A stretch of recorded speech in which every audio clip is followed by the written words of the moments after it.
네, 시작합니다. 먼저 주님의 기도 같이 원어로 같이 보시겠습니다.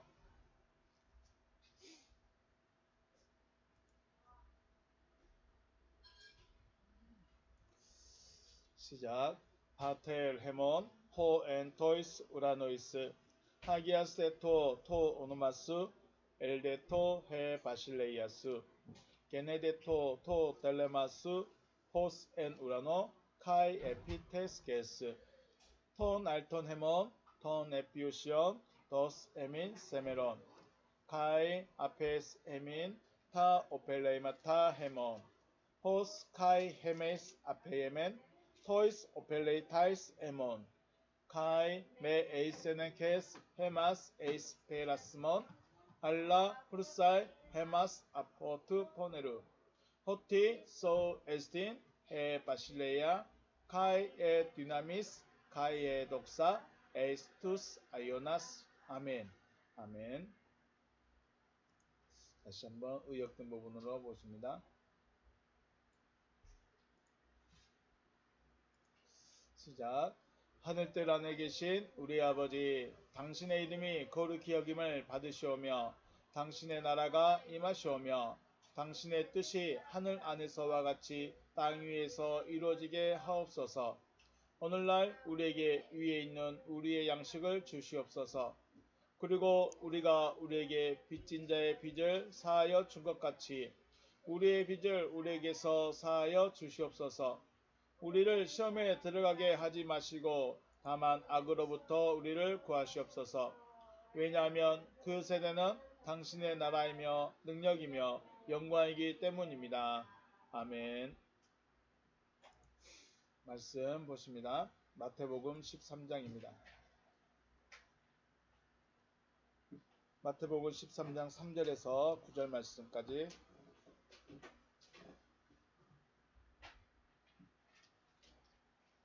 마태복음 13장 3절에서 9절 말씀까지 우리 천천히 같이 읽겠습니다. 시작. 예수께서 비유로 여러 가지를 그들에게 말씀하여 이르시되 씨를 뿌리는 자가 뿌리러 나가서 뿌릴새 더러는 길가에 떨어짐에 새들이 와서 먹어버렸고 더러는 흙이 얇은 돌반에 떨어짐에 흙이 깊지 아니하므로 곧 싹이 나오나 해가 돋은 후에 타서 뿌리가 없으므로 말랐고 더러는 가시떨기 위에 떨어짐에 가시가 자라서 기운을 막았고 더러는 좋은 땅에 떨어짐에 어떤 것은 100배 어떤 것은 60배 어떤 것은 30배의 결실을 하였느니라. 귀 있는 자는 들으라 하시니라. 아멘. 할렐루야. 주님의 이름으로 축복하고 사랑합니다.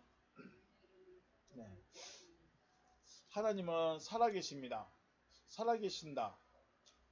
살아계신다는 것은 생명이 있다는 것이죠.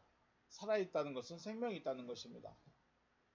이 생명을 하나님은 모든 사람에게 주시기를 원하시는 거죠. 하나님은 생명 주시기를 원하신다. 그래서 하나님 생명 주기를 원하시는 하나님을 찬양하고 또 감사합니다.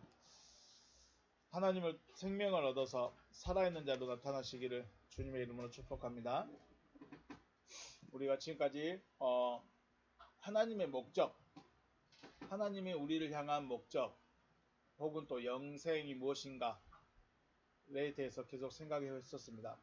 오늘은 좀 정리하는 시간을 가지겠습니다.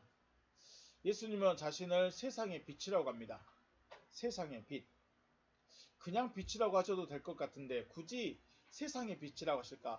원래 하나님은 뭐라고 회전하는 그림자도 없으시다. 그러니까 광명체 자체예요. 광명체. 존재가 그냥 빛나는 빛이신 존재인 것이죠. 그냥 예수를 그냥 그렇게 하면 됐을 텐데 나는 빛이다 라고 하시면 됐는데 나는 빛이다. 예수님이 제자들 향해서 너희는 빛이다 라고 하신 것이 아니라 너희는 누구에게 빛이에요? 세상의 빛이다 그랬어요. 왜 그냥 빛으로 놔두면 되는데 빛이라고 하면 되는데 왜 세상의 빛이다 라고 앞에다가 수식어를 두셨을까? 네, 우리는 생각해 봐야 됩니다. 하나님은 그림자가 없습니다. 회전하는 그림자도 없다. 그 말은 물질 혹은 물리적인 존재가 아니라는 것입니다. 그리고 야고보서 말씀 보니까 진리의 말씀으로 우리를 낳으셨다고 합니다. 하나님은 자 하나님의 아들은 하나님이 낳아야 될까요? 다른 존재가 낳아야 될까요? 자, 제 아들은 제 유전자가 들어가 있으니까 제 아들인 거죠. 가끔 병원에서 아이가 바뀌었는데 모르고 키우더라도 제 아들이긴 제 아들이에요. 근데 나중에 보니까 제 유전자가 하나도 없어요. 그럴 수도 있는 거죠. 그럼 그래도 우리는 아들이라고 키우시는 사람들도 있고 병원에다가 말해서 다시 바꾸는 사람들도 있겠지만 중요한 건 그거예요. 하나님이 낳았어요. 하나님의 아들이에요. 그럼 하나님이 낳아야 돼요. 근데 진리의 말씀으로 우리를 낳으셨다라고 했어요. 야고보서 말씀 찾아볼까요? 야고보서 1장에 제가 가진 성경은 370면이네요. 신약성경 370면이에요. 야고보서 1장 17절 온갖 좋은 은사와 온전한 선물이 다 위로부터 빛들의 아버지께로부터 내려오나니 그는 변함도 없으시고 회전하는 그림자도 없으시니라. 그가 그 피조물 중에 우리로 한 천 열매가 되게 하시려고 자기의 뜻을 따라 진리의 말씀으로 우리를 낳으셨느니라. 아멘. 진리의 말씀으로 우리를 낳으셨다. 그 말은 뭔 말이에요? 하나님 자신이 진리의 말씀이다. 이거예요. 하나님이 낳아야 하나님의 아들인 것처럼 하나님이 우리를 어떻게 낳았어요? 진리의 말씀으로 낳았대요. 그 말은 하나님이 진리의 말씀이시다라는 것입니다. 하나님은 진리의 말씀 자체예요. 그런데 왜 빛이라고 소개하실까? 왜 빛이라고? 그것은 사람들이 이해하지 못하고 있기 때문이 아닐까 하는 생각을 해봅니다. 자, 하나님은 세상의 모든 신들은 대부분 형체가 있습니다. 만들었던 주워왔던 뭘 했든 간에 자기가 신이라고 불리는 것, 신이라고 임명한 사람이 너 내 신해 하고 임명한 그 신들은 다 형체가 있어요. 그런데 하나님은 형체가 있습니까? 없습니까? 없어요. 근데 그 하나님을 어떻게 표현해야 될까? 하나님을 어떻게 이해시켜야 될까? 이해가 안 되는 거죠. 이해할 수 없는 거죠. 그래서 하나님은 말씀 자체이신데 하나님 자체가 말씀이신데 이것을 어떻게 표현할까? 이해를 못할까 봐서 빛이라고 하지 않았나 하는 생각을 해요. 사람은 육신의 감각을 통해서 만져봐야 돼요. 그리고 눈에 보여야 돼요. 그래야 그 실체를 인정해요. 앞에서 말한 것처럼 얘는 컵이야. 컵이면 만져져야 돼요. 그리고 눈으로 볼 수 있어야 돼요. 그래야 사람이 인정을 해요. 그런데 이런 사람의 한계를 아신 하나님께서 자신과 하나님 관계를 명확하게 표현할 수 있는 것이 바로 빛과 어둠이라고 말씀하시는 거죠. 하나님은 빛이다. 그 말은 우리는 뭐라는 거예요? 어둠이라는 거예요. 하나님 존재성 자체는 말씀이에요. 하나님 존재성 자체는 말씀인데 이 말씀, 하나님의 말씀이야? 그게 뭔 말이야? 하나님이 뭔 말이 뭐야? 그게 무슨 말이지? 이해가 안 되는 거예요. 그래서 이해를 쉽게 해주려고 나는 이런 존재야 라고 말했어요. 근데 그 존재가 뭐예요? 사람과 반대되는 존재. 이렇게 빛과 어둠, 죽음과 생명 뭐 이렇게 표현을 하고 있다라는 것이죠. 그래서 어둠에 갇혀있는 사람들에게는 뭐가 필요해요? 빛이 필요해요. 죽어있는 자에게는요? 생명이 필요합니다. 그래서 하나님의 존재성은 뭐라고요? 말씀이에요. 하나님의 존재성 자체는 진리의 말씀 자체이신데 사람들에게 다가올 때는 어떻게 다가오셔야 돼요? 빛으로 오신다고 해요. 왜요? 사람이 어둠이기 때문에. 따라 거기는 손대지 말고. 그러므로 성경에서 말씀하시는 빛 혹은 생명 이것은 같은 것으로 봐도 됩니다. 그래서 요한복음 1장 4절에서 그 안에 생명이 있으니 이 생명은 그 사람들의 빛이다 그랬어요. 생명과 빛은 같은 의미로 생각해도 된다는 거죠. 물론 문맥에서 빛이 무엇인가 또 생명이라는 것이 무엇인가에 대해서 또 다르게 표현할 수도 있지만 지금 우리가 하나님의 목적을 설명드릴 때는 같은 것으로 보아도 무방할 것 같습니다. 사람을 향한 하나님의 목적은 부자 만들어주는 거, 유명한 사람 만들어주는 거, 그런 거 아니라고 그랬죠. 하나님의 목적은 어디에 있습니까? 생명을 주시는 데 있습니다. 생명을 주는데. 그렇다고 해서 하나님의 생명이 우리로 코로 숨쉬는 호흡, 아니면 갑자기 내 몸이 영이 돼버리는 그런 능력, 이것이 생명이 아니라고 그랬죠. 생명은 뭐예요? 생명은 뭐예요? 코로 호흡하는 그 호흡이 생명이에요? 그건 누구에게 필요해요? 육신에게, 물질적인 존재에게, 물리적인 존재에게 이렇게 만져지고 느껴지는 그런 존재들에게 생명이라는 것이 필요하지, 하나님의 생명은 우리가 상상하는 생각하고 있는 이런 호흡하는 생명이 아니라는 거죠. 요한복음 1장 4절에서 뭐라고 하셨어요? 그 안에 생명이 있으니 이 생명은 사람들의 빛이다 라고 했죠. 생명을 요한복음 1장 4절에서는 빛이라고 하셨고, 이 그라는 존재를 거슬러 올라가면 1절에서 호로고스가 나옵니다. 그러므로 하나님의 생명을 주기를 원하신다, 그 말을 다른 말로 표현하면 뭘 주신다는 거예요? 호로고스를 주신다는 거예요. 말씀을 주신다는 거예요. 다시요. 주목.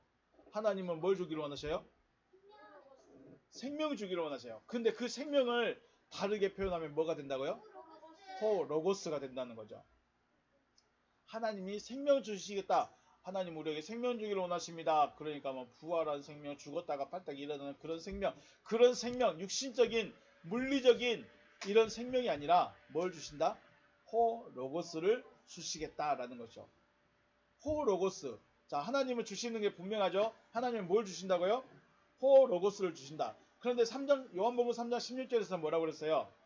자, 요한복음 3장 16절 한번 같이 읽겠습니다. 시작. 하나님이 세상을 이처럼 사랑하사 독생자를 주셨으니 이는 그를 믿는 자마다 멸망하지 않고 영생을 얻게 하려 하심이다. 자, 하나님이 세상을 이렇게까지 사랑하셨어요. 어떻게까지요? 독생자를 주시면서까지 사랑하셨어요. 독생자를 주실 정도로 사랑하셨어요. 그 말은 지난번 금요일날 말씀드렸던가요? 독생자의 입장에서 나에게 오신다는 거, 독생자의 입장에서 내 안에 오신다는 게 무슨 의미라고 그랬어요? 지옥에 들어가는 거였어요. 지옥에 들어가는 거. 불구덩이에 들어가는 거. 마치 검정 먹물에다가 하얀 종이를 넣어버리는 것 같은 거예요. 있을 수 없는 일이죠. 그렇게 하면 안 되죠. 그런데 하나님이 그렇게 하시는 거예요. 그렇게 해서라도 먹물을 하얀 물로 바꿔버리겠다는 거예요. 그렇게 해서라도 먹물을 깨끗한 물로 바꿔버리겠다는 거예요. 자, 요한복음 1장에서는 생명을 주시겠다는 것이 곧 호로고스를 주신다는 거. 그 호로고스가 요한복음 3장 16절에서는 뭘로 바뀌었어요? 독생자로 바뀌었습니다. 독생자. 그래서 생명을 주시겠다는 것은 하나님께서 뭘 주시겠다는 거예요? 독생자를 주시겠다. 그러면 독생자도 호로고스가 되는 거죠. 이해가 되신가요? 자, 독생자를 주셨을 때 붙잡는 자는 생명을 얻어요. 영생을 가져요. 이것이 바로 다 똑같은 말이죠. 생명 얻는다, 호로고스를 주신다, 독생자를 주신다. 이게 다 똑같은 말인 거죠. 다 똑같은 말인 거예요. 표현만 생명으로 할 것이냐, 아들로 할 것이냐, 독생자로 할 것이냐, 빛으로 하실 것이냐, 호로고스로 할 것이냐만 다를 뿐이지 다 똑같은 말이라는 거죠. 그만해요. 자, 오늘은 여기 호로고스를 하나 더 합니다. 뭐라고 해요? 씨예요, 씨. 씨가 김씨, 박씨, 최씨가 아니고 뿌리는 씨예요. 뿌리는 씨. 자, 씨. 자, 다시 한번 정리하겠습니다. 하나님은 우리에게 뭘 주기를 원하셔요? 생명 주기를 원하십니다. 근데 그 생명을 어떻게 표현하냐? 그 생명을 어떻게 이해를 시켜줘야 되느냐? 성경에서 찾아보니까 생명은 요한복음 1장 1절에 뭐라고 나타나요? 호로고스로. 3장 16절에서는 독생자로. 나타납니다. 하나님의 아들이 내 안에 들어오면 내가 어떻게 될까요? 내가 육적인 존재에서 영적 존재로 바뀌는 거예요. 육적 존재에서 영적 존재로 바뀌는데 단순히 영적 존재가 됐다고 해서 갑자기 귀신처럼 둥둥둥 떠다닌다거나 벽을 통과한다거나 그런 영적 존재가 아니고 육신을 가지고 있는데 존재성, 육신을 가지고 있는데 바라보는 것이 영적인 것이에요. 영적인 것을 바라본다는 거예요. 그래서 영적 존재라는 거예요. 오늘은 거기에 더해서 C에 대해서 한 번 더 생각을 해보겠습니다. 베드로전서 1장 23절 같이 읽습니다. 중요한 말씀입니다. 같이 읽겠습니다. 시작. 너희가 거듭난 것은 썩어질 씨로 된 것이 아니요 썩지 아니할 씨로 된 것이니 살아있고 항상 있는 하나님의 말씀으로 되었느니라. 아멘. 자, 거듭날 때 뭐가 필요해요? 뭘로 거듭나요? 믿음으로요? 물론 믿음도 있어야 되죠. 근데 거듭날 때 무엇으로 거듭난다고요? 썩지 아니할 씨. 썩지 아니할 씨. 근데 이 썩지 아니할 씨를 뭐라고 그랬어요? 살아있고 항상 있는 하나님의 말씀. 그 말씀이 요한복음에서는 뭐라고 했다고요? 호 로고스. 이해가 되시죠? 그러니까 우리가 거듭나는 거 혹은 하나님의 아들이 되는 거, 생명을 가지는 거, 빛이 되는 거 다 뭘로 하는 거예요? 하나님의 말씀으로 하는 겁니다. 말씀으로 되어지는 겁니다. 말씀이 이루어지는 겁니다. 주여 내가 믿습니다. 이런 믿음이 아니고 주여 내가 진짜 찰떡같이 믿습니다. 이런 믿음이 아니고 하나님께서 하시겠다고 하시는 그 말씀이 내 안에 들어와야 돼요. 하나님의 말씀이 내 안에 들어와야 돼요. 주님, 이 커피가 맹물로 될 줄로 주여 믿습니다. 될까요? 안 될까요? 물론 될 수도 있겠죠. 근데 이 컵을 맹물로 채우려면 어떻게 해야 돼요? 다 부어버려요? 그렇죠. 이걸 다 부어버리는 방법도 있어요. 또 다른 방법은요. 여기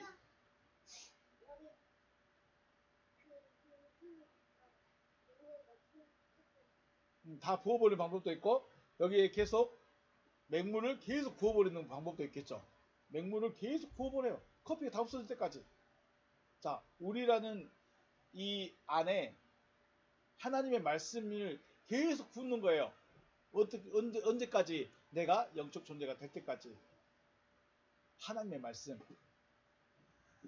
베드로 사도는 살아있고 항상 머물러 있는 하나님의 말씀을 썩지 아니할 씨라고 합니다. 이것을 요한복음 1장에서는 호 로고스라고 말씀했다고 했죠. 자, 오늘 말씀해 보니까 우리 3장 18절 말씀 한번 볼까요? 우리가 3장 13절 마태복음 13장은 씨 뿌리는 비유 혹은 내 밭의 비유에 대해서 말씀을 하는데 18절 말씀 보면 그런즉 씨 뿌리는 비유를 들어라. 자, 씨 뿌리는 비유를 들으라고 했어요. 19절 씨 뿌리는 비유인데 이 비유가 뭐냐? 아무나 천국 말씀을 듣고 깨닫지 못할 때라고 말합니다. 자, 씨를 뿌린다는 것은 말씀을 듣는다는 거예요. 씨를 뿌리는 입장에서는 말씀을 전하고 있다는 거예요. 그러니까 이거 씨 뿌리는 부인은 단순히 밭에 가서 일해라, 단순히 좋은 밭을 만들어라 이런 의미가 아니고 이런 의미를 넘어서 말씀을 전한 자는 어디다 어떤 밭이든 간에 말씀은 전해야 돼요. 그게 길가밭일 있고 바위밭일 수도 있고 가시떨기밭일 수도 있고 좋은 밭일 수도 있지만 중요한 건 말씀을 전한 자는 말씀을 나누는 자는 그가 길가밭 같은 마음이든 바위덩이 같은 마음이든 가시떨기의 마음이든 전해야 돼요. 그리고 받는 자 입장에서는요. 내가 어떤 땅이든 간에 일단 받아야 돼요. 그러니까 씨를 뿌린다는 것은 뭐 한다는 거예요? 말씀을 전한다. 받는 자 입장에서는 말씀을 듣는다. 이렇게 표현하는 거죠. 씨 뿌리는 것을 그래서 단순한 말씀이 아니라 지금 뭘 전하고 있는 거예요? 말씀을 듣고 있는 거예요. 19절 아무나 천국 말씀을 듣고 천국 말씀을 듣는 것이 바로 씨 뿌림을 받고 있다는 거예요. 말씀을 듣고 있다는 거죠. 그래서 18절에 씨 뿌리는 비유는 19절에서 천국 말씀을 듣는 것이라고 말합니다. 씨 뿌리는 일은 말씀을 전하는 일인 것입니다. 요한복음 3장 16절에서는 우리가 무엇을 주시겠다고 하셨죠? 독생자를 주셨다고 했어요. 과거형으로 독생자를 이미 주셨어요. 왜 독생자를 주셨는가요? 믿어서 멸망하지 않고 영생을 얻게 하려고 하셨어요. 그래서 영생을 얻으려면 독생자를 받아야 돼요. 독생자를 받는 게 아니라 독생자를 붙잡아야 돼요. 붙잡아야 돼요. 그래서 영생이다 혹은 영생이라는 말은 생명을 하고 같은 의미이기 때문에 생명을 가졌기 때문에 영원히 사는 것. 물론 생명을 가지지 않았다면 영원한 죽음일 수도 있겠죠. 그래서 영생을 얻게 하려 하십니다. 이 말은 다른 말로 표현하면 생명을 가지고 있게 한다라는 말씀입니다. 요한복음 1장 1절에서 4절의 말씀 살펴보면 4절의 생명은 1절의 호로고스라고 우리가 찾아봤었죠. 그렇기 때문에 요한복음 3장 16절에서 독생자는 요한복음 1장 1절의 호로고스와 같은 존재, 그리고 베드로가 말하는 썩지 아니할 씨, 마태복음에서 말하는 씨가 된다는 것입니다. 결론적으로 하나님은 우리 마음에 그리스도를 심고 싶어 하신다는 거예요. 하나님은 우리 마음속에 뭘 심고 싶어요? 그리스도를 심고 싶어 하셔요. 호로고스죠. 그리스도가 호로고스가 됩니다.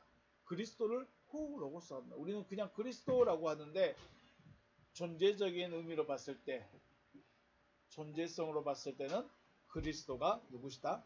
호로고스이시다. 그가 독생자이시고 생명이시고 빛이시고 씨이시고 하나님 말씀 자체이시다. 독생자라고 해서 따로 계시고 그리스도라고 해서 따로 계시는 것이 아니라 다 같은 존재를 말씀하고 있다. 하나님의 말씀, 곧 그리스도라는 씨를 뿌리십니다. 하나님은 말씀을 뿌리는데 그리스도라는 씨를 뿌리셔요. 어떤 사람은 길가와 같은 마음의 밭이 있고요. 어떤 사람은 돌밭과 같은 마음의 사람이 있고, 어떤 사람은 가시떨기밭과 같은 마음의 사람이 있고, 어떤 사람은 좋은 땅과 같은 마음이 있다는 것이죠. 사람의 마음을 크게 네 가지로 봤습니다. 길가밭 같이, 또 돌밭 같은, 또 가시떨기밭 같은, 그리고 좋은 밭 같은 마음이 있다고 우리에게 네 가지로 나눠서 말씀하십니다. 꼭 네 가지 마음만 있는 것이 아니겠죠. 자, 그럼 우리는 나는 지금 이 네 가지 밭 중에, 네 가지의 마음의 밭 중에 과연 어디에 속할까? 어디에 내 마음의 밭이 됐을까? 앞으로 나는 어떤 마음의 밭이 되어야 될 것인가? 한번 생각을 해보셔야 되겠죠. 오늘은 길가 같은 마음입니다. 길가 같은 마음. 길가 같은 마음도 말씀을 들었습니다. 19절 말씀 보니까 아무나 천국 말씀을 듣고 깨닫지 못할 때는 악한 자가 와서 그 마음에 뿌려진 것을 빼앗나니 이는 곧 길가에 뿌려진 자다. 네, 길가라는 것은 말씀을 받은 자입니다. 어찌됐든 길가도 말씀을 들은 사람이에요. 말씀을 안 들은 것이 아니라 말씀을 들었습니다. 그런데 왜 깨닫지 못할까요? 왜 깨닫지 못할까요? 말씀을 들었는데 왜 깨닫지 못하느냐? 빼앗겼다고 합니다.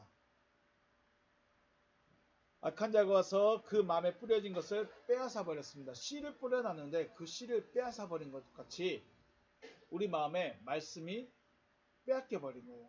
말씀을 빼앗겨 버렸어요. 누가복음 말씀 한번 같이 읽어볼까요?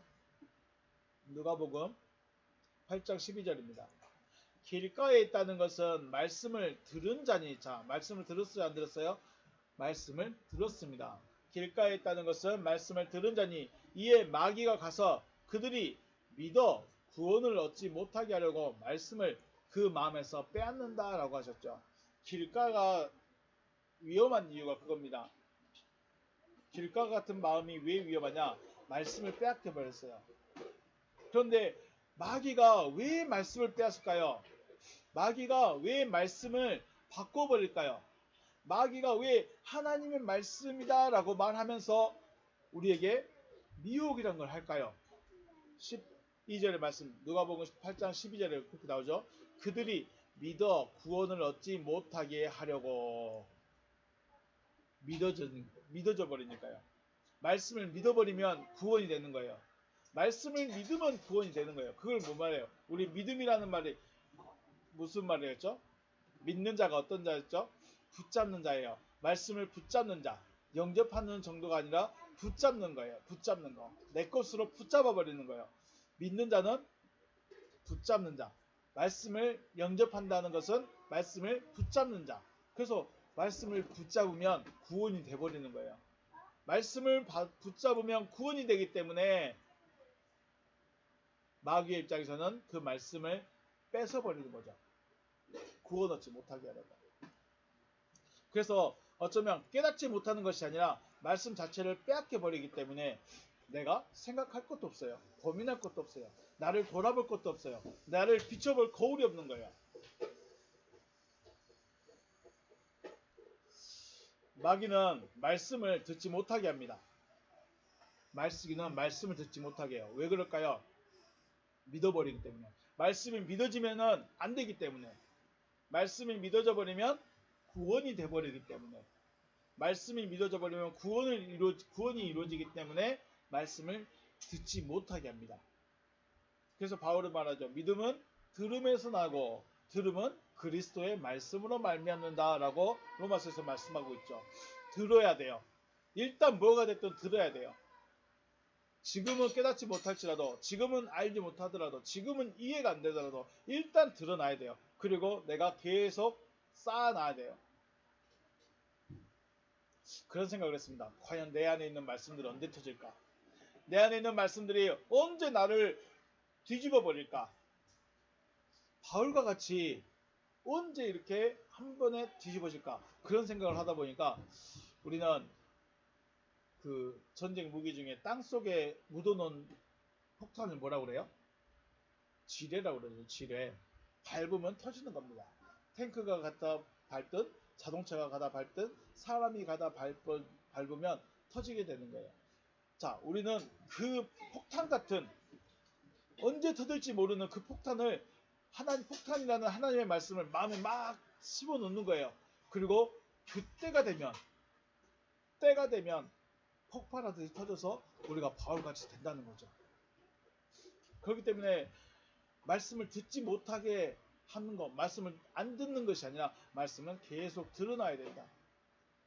똑같은 말씀이고 똑같은 설교고 똑같은 내용이고 똑같은 말이지만 그럼에도 불구하고 계속 드러나서 내 것으로 만들어놔야 돼. 그러면 때가 되면 하나님의 때에 그것이 폭발해서 바울처럼 변화돼 버린다는 거죠. 구원은 뭘로 돼요? 말씀으로 되어집니다. 구원은 말씀으로 이루어지는 겁니다. 믿음이라는 게 뭐예요? 하나님의 말씀을 붙잡는 거예요. 하나님이 하시겠다는 것을 붙잡는 거예요. 그러니까 믿음이라고 그래요. 그러니까 구원을 받는데 뭘로 받느냐? 우리는 구원을 믿음으로 받습니다. 믿음으로 얻습니다. 라고 말씀할 수 있어요. 그 말도 맞아요. 그럼 믿음이라는 게 뭐냐? 하나님이 하시겠다고 하시는 말씀을 붙잡고 있는 상태가 믿음의 상태예요. 그냥 주여 내가 믿습니다. 나 믿으니까 교회 갈 거예요. 믿으니까 헌금 받 거예요. 믿으니까 직분 받 거예요. 믿으니까 지금 여기 앉아 있습니다. 이거는 내가 하는 거고 하나님의 입장에서의 믿음, 하나님이 바라보시는 그 믿음은 뭐예요? 하나님이 하시겠다고 하는 그 말씀을 내가 마음에 붙잡아 버리는 거예요. 그럴수록 그걸로 살아가는 거죠. 마귀는 이걸 못하게 하는 겁니다. 왜냐하면 믿어서 구원을 얻기 때문에. 마귀의 하는 일은 믿지 못하게 하는 거예요. 말씀을 빼앗아 버리는 거예요. 하나님은 구원을 얻게 하시려고 말씀이라는 씨를 뿌립니다. 이 말씀이 호로고스가 요한복음에서는 3장 16절에서는 독생자로 나타났고 마태복음 13장에서는 씨로 나타나고 있어요. 다 똑같은 말이에요. 듣는 사람이 말씀을 가볍게 여기거나 무시한다면 하나님의 말씀을 뺏겨버리는 상황인 거예요. 하나님의 말씀이 없다는 것은 구원을 얻을 수 있는 기회가 있다는 거예요? 없다는 거예요? 기회가 없다는 거예요. 우리는 구원이 필요한데, 우리는 생명이 필요한데, 나는 빛이 필요한데, 나는 그리스도가 필요한데, 나는 나를 거듭나게 할 씨가 필요한데 말씀을 뺏겨버렸다? 말씀이 없다? 그것은 기회가 없는 거예요. 밭에 이제 벼가 많이 익어가겠죠. 벼를 심지도 않고 쌀을 얻기를 원하면 될까요? 안 될까요? 안 돼요. 밭에 콩도 안 심어놓고 여기는 콩이 날 줄로 믿습니다. 날까요? 안 날까요? 안 나요. 감나무도 안 심어놓고 주여 이 땅에서 감나무가 감열매가 맺혀질 줄로 믿습니다. 날까요? 안 날까요? 안 난다는 거예요.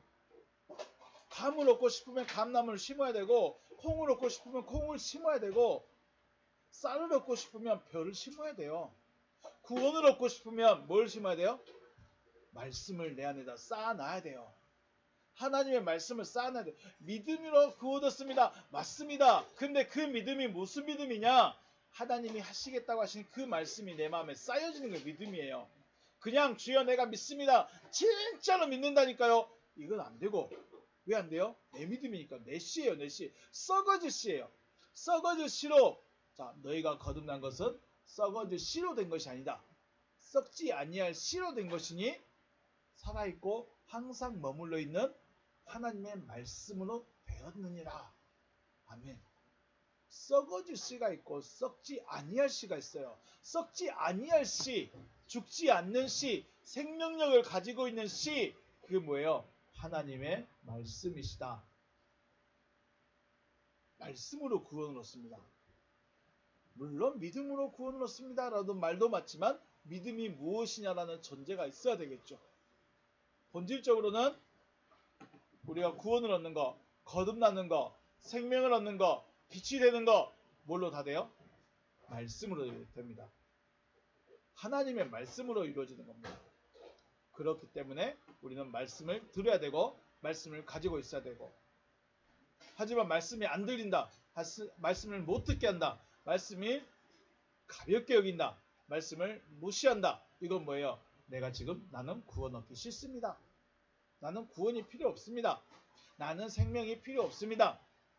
교회에 앉아있는데 나는 하나님의 아들이 되는 거 싫습니다.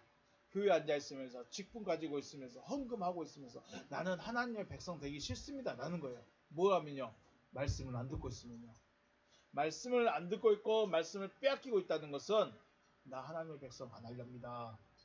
나 하나님의 자녀 안 되랍니다. 라고 말하는 거예요. 그래서 말씀을 들어야 돼요. 재미없고 똑같고 지루하고 심심한 거 그럼에도 불구하고 드러나야 돼요. 하나님이 무엇을 하실 것인가? 하나님이 무엇을 하실 것인가? 이걸 드러나야 돼요. 그래야 내 안에 믿음이 생기죠. 그래야 내 안에 믿음이 생기죠.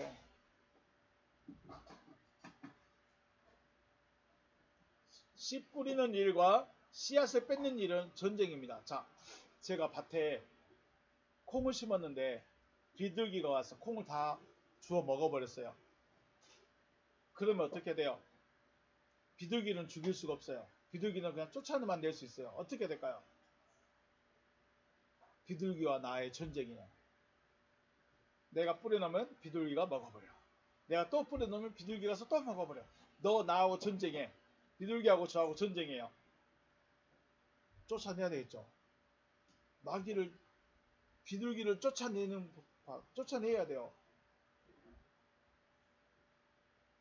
이 일이 지금 내 안에서 이루어지는 거예요. 하나님은 말씀의 씨를 우리 마음밭에 뿌리는데 마귀는 우리 옆에서 계속 그걸 다 뺏어버려요. 생각도 안 나, 이해도 안 돼, 재미도 없어. 그러니까 그냥 다 뺏겨버려요. 그런데도 나는 그러든지 말든지 주인은 씨 뿌리고 원수는 뺏어가 다 먹어버리고 주인은 또 뿌리겠지 원수는 와서 또 가져가겠지 그러든지 말든지 이러고 있으면 아무것도 안 나타나요. 주인이 콩을 얻고 싶어서 콩을 씨앗을 뿌렸는데 비둘기가 와서 다 가져가 버려. 그러면 우리는 그냥 가만히 보고 있어야 될 것이냐? 아니라는 거죠. 주인은 비둘기를 쫓아내야 될 것이고 땅은 빨리 그 씨를 숨겨야죠. 씨를 자기 안에다 숨겨놔야죠. 물론 땅은 아무것도 할 수가 없어요. 그럼에도 불구하고 우리는 사람이잖아요. 말씀을 듣잖아요. 그러면 이것을 생각하고 또 생각하고 또 생각해 보는 거예요. 그냥 마귀가 뺏어가 버리든지 기억에서 잊어져 버리든지 상관하지 않고 놔둔다면 마치 밭이 아무것도 하지 않는 것과 똑같은 거예요. 비둘기가 왔는데 소리도 못 내. 비둘기가 와서 씨앗을 뺏어가는데 아무것도 하지 못해. 그와 똑같은 거죠. 비둘기와 나의 전쟁, 씨를 뿌리는 것과 씨를 빼앗기는 전쟁은 어디서 일어나요? 내 안에서 일어납니다. 하나님의 전쟁, 하나님이 말씀하시는 전쟁은 핵무기가 왔다 갔다 하는 게 아니고, 폭탄이 왔다 갔다 하는 게 아니고, 미사일이 왔다 갔다 하는 게 아니고, 하나님의 전쟁은 내 안에서 있습니다. 어디 있어요? 내 안에서 일어나는 거예요. 하나님은 씨를 뿌리시고 마귀는 나에게서 씨를 빼앗아버리고, 하나님은 구원 얻을 말씀을 우리에게 주시는데 나는 뺏겨버리고, 이 전쟁을 내 안에서 계속하고 있다는 거예요. 자, 전쟁에서 이기면 뭘 얻어요? 땅을 얻을 수 있겠죠. 전리품을 얻을 수 있어요. 나라는 이 사람은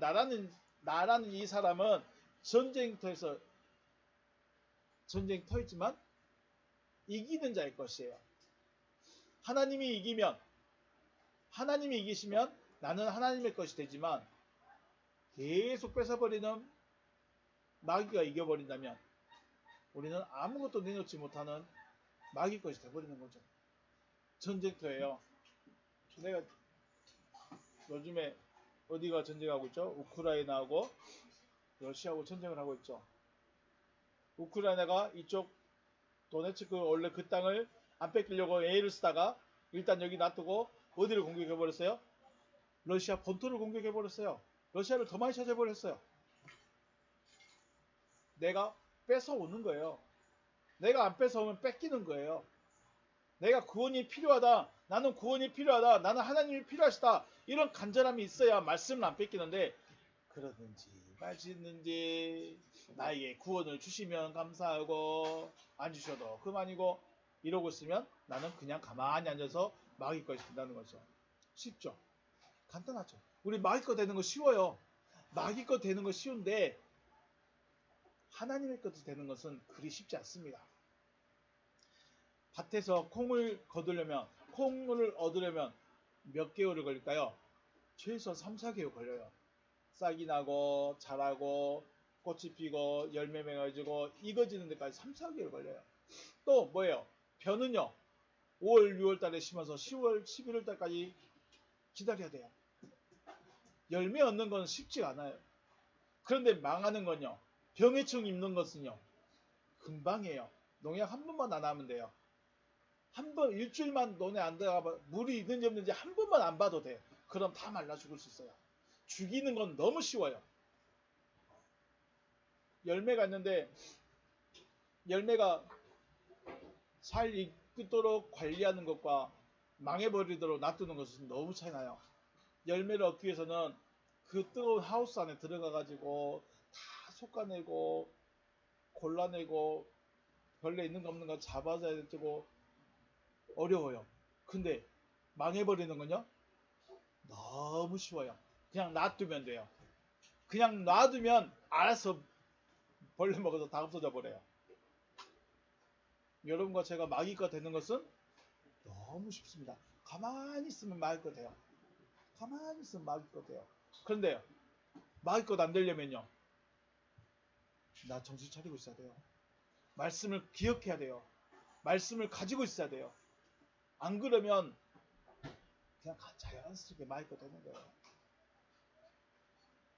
여러분 마귀가 되기를 원하십니까? 여러분 마귀의 소유가 되기를 원하세요? 하나님의 것이 되고 하나님의 소유가 되려고 지금 여기 있는 거잖아요.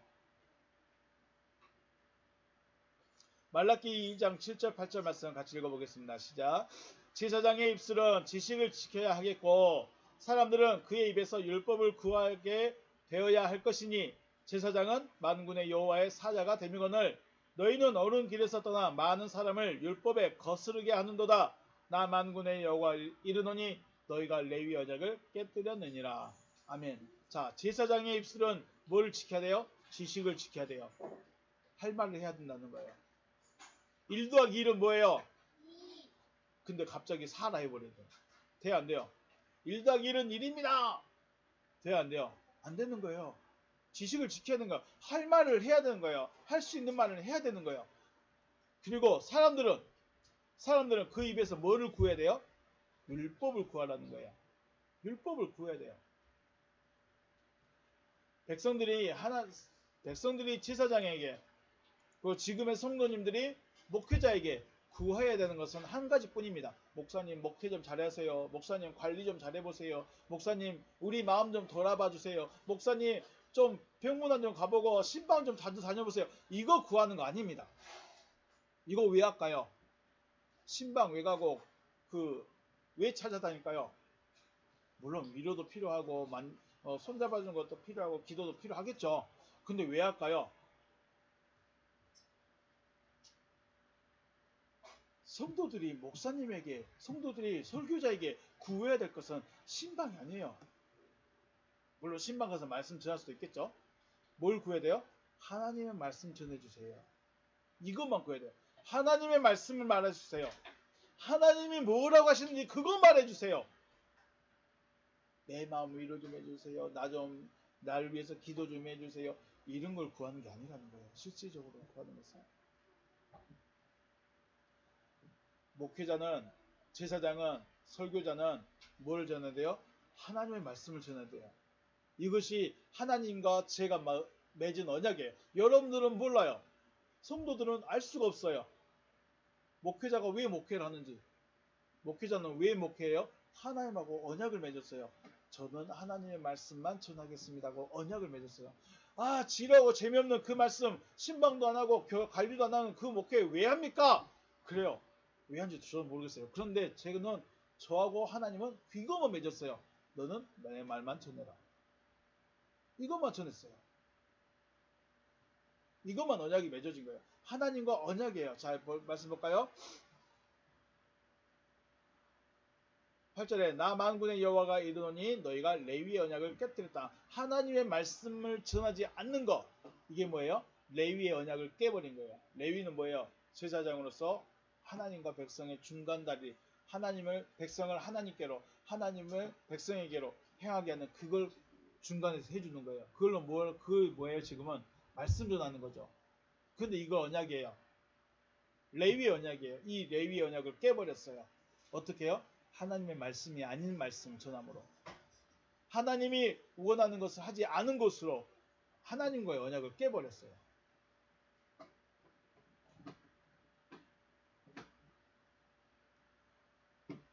백성들로 하여금 십자가의 길, 하나님의 뜻이 이루어지는 길로 인도하는 것이 목회자입니다.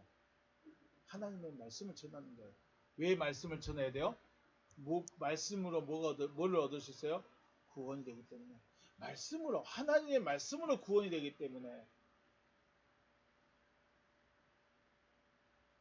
내가 헌금을 많이 한다고, 신앙생활을 오래 했다고, 직분이 있다고 구원이 되는 것 절대로 아닙니다.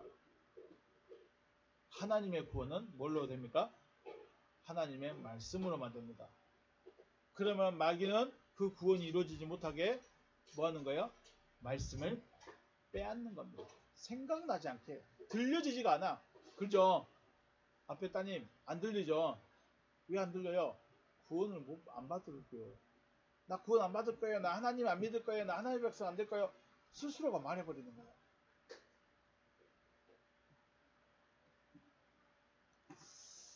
그래서 오늘 본문 말씀에 9절에 뭐라고 했어요? 귀 있는 자는 들으라고 그랬어요. 귀가 있어야 들려져요. 들을 귀가 없기 때문에 못 듣는 겁니다. 들을 귀가 없기 때문에 안 들려지고, 안 듣기 때문에, 못 듣기 때문에 깨달음이 없는 거예요. 깨달음이 없기 때문에 구원에 이르지 못하는 거예요. 다르게 말하면 관심이 없어요. 하나님의 구원이 무엇인지 관심이 없어요. 하나님의 뜻이 무엇인지 관심이 없어요. 그냥 앉아있으면 돼요. 그냥 얼굴 도장 찍고 가면 돼요. 왜요? 이미 구원 받았다고 말해버렸으니까. 천국 갈 거라고 말해버렸으니까. 그걸 믿으냐고 말하니까 믿으십니까? 할 때 아멘 해버렸으니까. 지금 이 시간도 전쟁터인데. 지금 이 시간도 우리 마음은 하나님과 마귀의 전쟁터인데. 내가 지금 하나님의 것이 됐는지 마귀의 것이 됐는지 관심도 없어요. 내 안에 지금 하나님의 말씀의 씨가 뿌려지고 있는지 마귀가 그걸 다 뺏어버리고 있는지 관심도 없어요. 썩어질 씨를 받고 있는지 썩지 아니할 씨를 받고 있는지 관심도 없어요. 왜요? 그냥 다 됐다고 했으니까. 그냥 착하게만 살면 돼. 예수 믿고 세례 받았고 직분 얻었고 봉사하고 있고 헌금하고 있으니까 착하게만 살면 돼요. 그럼 천국 갑니다. 그럼 하나님의 백성입니다. 라고 해놔버렸어. 지금도 전쟁 중인데 지금도 내 마음은 하나님과 마귀의 전쟁터인데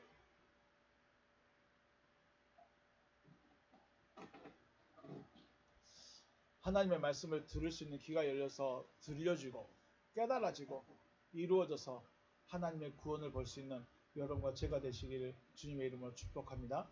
그래서 하나님이 무엇을 원하시는가, 마귀가 하는 일은 무엇인가, 이걸 우리가 분명히 알아야 돼요. 하나님은 우리에게 말씀을 주신다. 왜 말씀을 주셔요? 우리를 변화시키려고, 우리를 바꿔보려고. 근데 그 말씀이 요한복음 1장에서는 생명으로, 빛으로, 호로, 로고스로, 3장 16절에서는 독생자로, 마태복음 13장에서는 씨로 우리에게 뿌렸습니다. 마귀는 구원 얻지 못하게 하려고 말씀을 빼앗는다. 생각이 안 나요.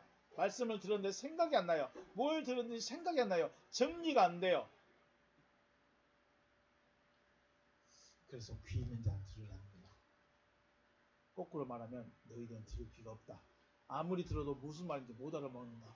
아무리 들어도 너희는 다 뺏겨버린다. 귀 있는 자가 되어서 말씀이 들려지고 구원에 이를 수 있는 여러분과 제가 되시기를 다시 한번 주님의 이름으로 축복합니다. 네, 오늘 여기서 마치겠습니다. 수고하셨습니다.